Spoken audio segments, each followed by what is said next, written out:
خطے کا ایک ملک چاہتا تھا کہ ایران پر حملے کرتے رہو، اسے تباہ و برباد کر دو۔ ڈونلڈ ٹرمپ نے اس ملک کا نام تو نہیں لیا، لیکن اشاروں میں یہ ضرور بتا دیا کہ خطے کا ایک ملک ایران کی مکمل تباہی چاہتا تھا۔ ٹرمپ نے نام نہیں لیا، لیکن ہم آپ کو ضرور بتائیں گے کہ وہ خطے کا ملک کون سا ہے جو یہ سب کچھ چاہتا تھا۔ اس بارے میں اظہر علی خان سے بات کرتے ہیں۔ اظہر بھائی، ٹرمپ نے نام تو نہیں بتایا، لیکن اس نے یہ ضرور بتا دیا کہ خطے کا ایک ملک ہے، وہ یہ چاہتا تھا کہ مکمل تباہ کر دیا جائے ایران کو۔ وہ ملک کون سا ہے، اس بارے میں ہمارے ناظرین کو بتائیے گا ذرا۔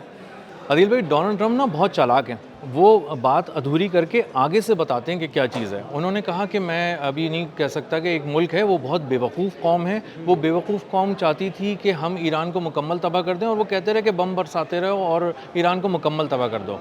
اس جملے کے بعد انہوں نے کہا کہ اسرائیل بہت ہی خراب ہے، اسرائیل کو اس طرح نہیں کرنا چاہیے تھا، لبنان پہ حملہ نہیں کرنا چاہیے تھا، اسرائیل کو نا تباہی نہیں چاہیے، تباہی کا خیال نہیں لانا چاہیے تھا ایران کے بارے میں۔ اور یہ کہتے کہتے انہوں نے اسرائیل نتنیاہو کہتے کہتے اتنا واضح کر دیا دنیا کے سامنے کہ وہ دراصل جس معاملے کو چھپا رہے تھے، جس بات کو چھپا رہے تھے، وہ ملک کا نام دراصل اسرائیل ہے، اور وہ شخص نتنیاہو ہے۔ اور نتنیاہو کو اس لیے انہوں نے ٹارگٹ کر لیا ہے کہ نتنیاہو اب اپنی زندگی کا فائنل راؤنڈ کھیل چکا ہے، اور اس فائنل راؤنڈ میں وہ ناکام ہو چکا ہے۔ اس کو ہر صورت ایران کو تباہ کرنا تھا، لبنان پہ قبضہ کرنا تھا، تب جا کے اس کی جان بچنی تھی، اور وہ یہ اکیلا نہیں کر سکتا تھا، اسی لیے وہ ڈونلڈ ٹرمپ کو یہاں لانا چاہتا تھا، امریکہ کو لانا چاہتا تھا۔ اور جب اب وہ ناکام ہو گیا ہے تو اب وہ سیاسی طور پہ تنہا ہو گیا ہے، اس کی مقبولیت کا گراف گر رہا ہے، وہ سفارتی طور پہ تنہا ہو گیا ہے، اور اب قانون بھی اس کو بہت جلد جکڑنے جا رہا ہے، اور بہت ہی سخت سزا آپ آنے والے دنوں میں دیکھیں گے کہ وہ سونے۔ یعنی وہ ایران تباہ و برباد نہیں کر سکا، الٹا امریکہ کو جان کے لالے پڑ گئے، اسرائیل پر حملے ہوئے۔ اب یہ سب کچھ ہونے کے بعد اس کی ناکامی بالکل واضح ہوگی۔ جب اس کی ناکامی واضح ہوگی تو مجھے لگتا ہے کہ ٹرمپ بھی پیچھے ہٹ گئے ہیں، اور جب ٹرمپ پیچھے ہٹ گئے ہیں تو اب جو کیسز عدالتوں میں چلنے والے ہیں، جو چلتے رہے ہیں پچھلے کچھ عرصے سے، مجھے لگتا ہے ان میں اس کو سزا ہونے والی ہے، اور وہ جیل کی سلاخوں کے پیچھے جانے والا ہے۔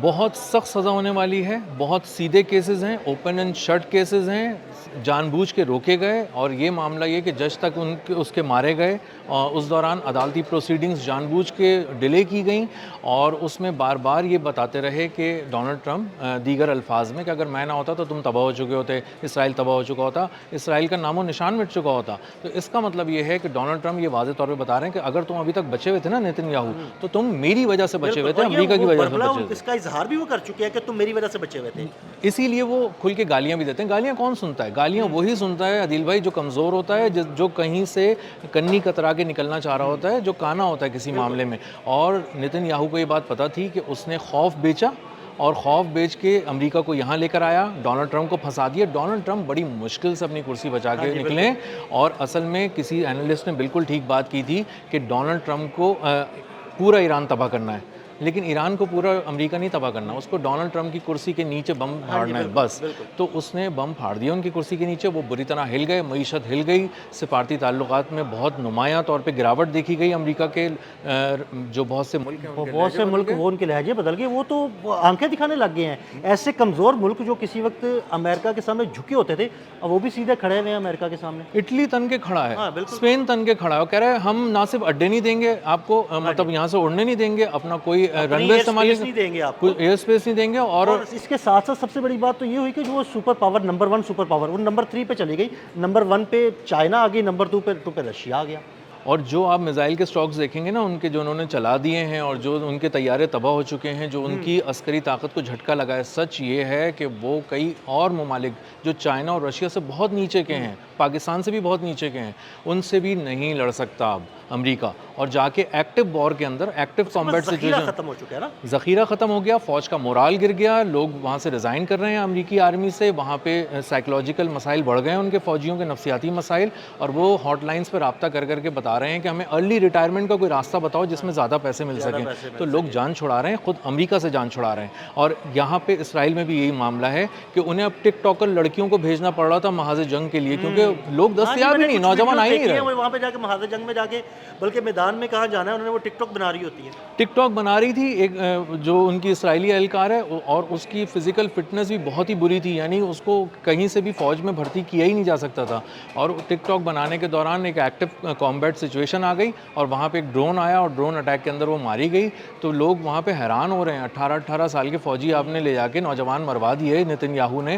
تو ان کی یہودی قوم اسی سے سوال پوچھ رہی ہے کہ تم تو چلے تھے مسلمانوں کو, ایران کو, فلاں فلاں کو تباہ کرنے اور گریٹر اسرائیل بنانے, تم تو ہمارا جو بچا کچا اسرائیل کے نام پہ قبضے والی ریاست ہم نے حاصل کی ہے, تم تو وہ بھی ہمارے ہاتھ سے نکالنا چاہ رہے ہو. تو برباد ہو چکا ہے نتن یاہو, اور اس نے جو ان کی مجموعی طور پہ ایک چھوٹی موٹی سی ساکھ وہ مظلوم بن کے بناتے تھے نا یہودی, اس کو بھی سب سے بڑا جھٹکا پہنچایا ہے. اور تاریخ میں یہ یاد رکھا جائے گا نتن یاہو, یہودیوں کی تاریخ میں, کہ یہ وہ آدمی تھا جس نے اتنی محنت سے ہمارے تیار کیے ہوئے پورے قلعے کو, جو ہم نے مظلومیت کی آڑ میں بنایا تھا پیسوں میں, وہ برباد کر دیا, اس کے پرخ چوڑا دیا. اچھا اظہر بھائی, جب گزشتہ رات میں یہ سن رہا تھا اور ٹرمپ کہہ رہے تھے کہ خطے کا ایک ملک جو ہے وہ بڑا بیوقوف ہے اور وہ چاہتا تھا کہ ایران پر حملہ کرتے رہیں, اسے تباہ و برباد کرتے رہیں, تو میرا فوراً خیال اس وقت گیا کہ شاید کہیں کوئی مسلم ملک تو نہیں جو یہ غداری کر رہا ہو.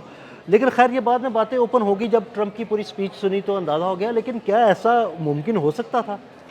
بات یہ ہے کہ بہت سارے جو مسلم ممالک ہیں, عرب ممالک ہیں, انہوں نے اپنی اسپیس دی لڑنے کے لیے, اور یہی بہت کافی تھا ایران کے خلاف کہ آپ زمین دے دیں, آپ فوجی اڈے دے دیں, آپ وہاں سے اڑنے کی اجازت دے دیں, ان کو اترنے کی واپس اجازت دے دیں, اگر وہ ہوا میں کسی مشکل میں ہیں فضاؤں میں تو وہ آپ کی زمین پر اتر جائیں. یہی ایک بہت بڑا جو اسٹریٹجک قسم کی آپ کہہ لیں کہ انہوں نے مدد کی ان کی, تو یہی بہت تھی ایران کے خلاف. اور اوپر سے اسرائیل جو تھا نا, وہ سب کو یہ بتا رہا تھا, خوف بیچ رہا تھا, وہ اس نے مشرق وسطیٰ کے ممالک میں بھی یہی خوف بیچا. ہاں جی بالکل, کہ ایران آپ پر حملہ کر دے گا, آپ کو تباہ و برباد کر دے گا, اگر آپ نے میری مدد نہ لی, امریکہ کی مدد نہ لی, ہم سے ہتھیار نہ خریدے.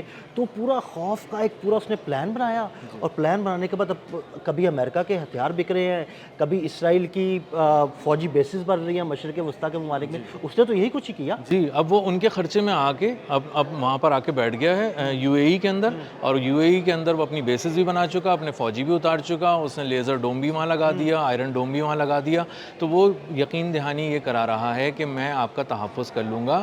لیکن مجھے حیرانی ہوتی ہے ان لوگوں پہ جو اس کی یقین دہانیوں پہ یقین کر لیتے ہیں, کیونکہ اس کا اپنا ملک, اپنا آئرن ڈوم, اپنا ڈیوڈ سلنگ, ایرو 3 سب تباہ ہو چکے, ملٹی لیئر ڈیفنس سسٹمز اور ballistic missile, hypersonic missile اس طرح پینیٹریٹ کر رہے تھے اس جنگ کے دوران ایران کی جو میزائل سے, کہ کان پکڑ رہے تھے یہودی اور بھاگ رہے تھے. اور ایک قیامت کا ہر منظر قیامت کا تھا, ہر تصویر, ہر ویڈیو جو اسرائیل سے آئی ہے نا, وہ اس نے یہودیوں کو ہلا دیا. دیکھیں نا, امریکہ کا کوئی فضائی دفاعی نظام یہاں پر کام نہیں کر سکا, کسی مشرق وسطیٰ کے ملک کو بچا نہیں سکا. مطلب ملک کو تو نہیں, آپ کہیں کہ وہاں پر جو امریکی بیسز تھی, کیونکہ ایران نے امریکی بیسز پر ہی حملے کیے تھے, تو کوئی امریکی بیس وہ بچ نہیں سکی, کوئی فضائی دفاعی نظام بچ نہیں سکا, کوئی ریڈار بچ نہیں سکا, ان کے طیارے وہاں پہ بیسز پہ کھڑے ہوئے نہیں بچ سکے. تو کیا اسرائیل بچا سکتا ہے ان ممالک کو ایران سے؟ بالکل صحیح بات ہے. اور بات یہ ہے کہ جو اتنا اوور ویلم ہو گئے, یعنی کہ آپ نے پوری زندگی جنگیں ہی تو لڑی ہیں امریکہ نے, پھر آپ اتنے کیسے بوکھلا گئے کہ ان کے 4 ڈرون اگر آ گئے ہیں تو آپ نے انٹرسیپٹرز اس طرح اندھا دھند اور بے تحاشا فائر کرنے شروع کر دیے کہ آپ کے اپنے F-15 گرنا شروع ہو گئے.